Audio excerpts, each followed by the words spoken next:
South Australian children are likely to become the first kids in Australia to be banned from setting up social media accounts under new state government laws, with social media companies facing hefty fines for letting kids under the age of 14 access their sites. 14 and 15-year-olds would also need parental permission to visit social media.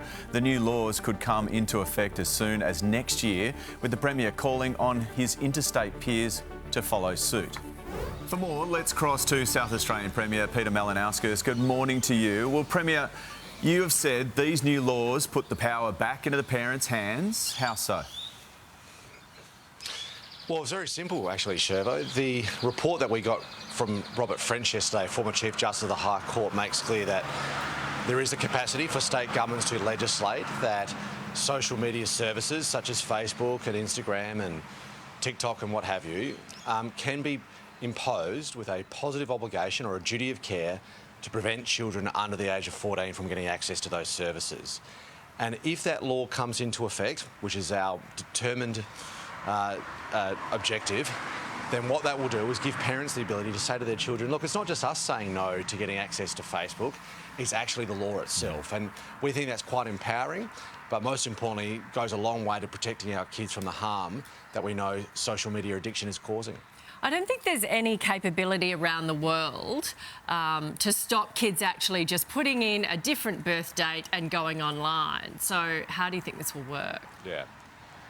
Look, that, I can't deny the fact, nor could anyone, and the report makes this clear, that there will be kids who will find workarounds, just as there are kids who, sneak out behind the back of a garage and have a beer and have a cigarette.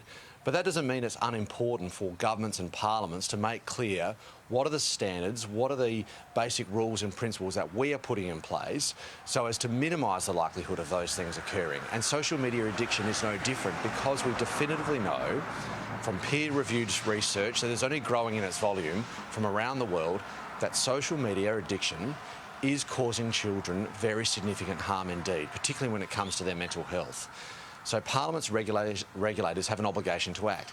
Notwithstanding that, we also know that technologically things are moving on in a positive way, like age verification technology is becoming more readily available.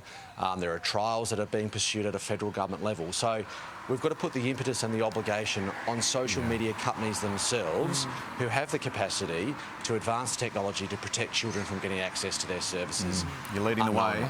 Premier, we hope it works. Thanks for joining us. My pleasure. Cheers.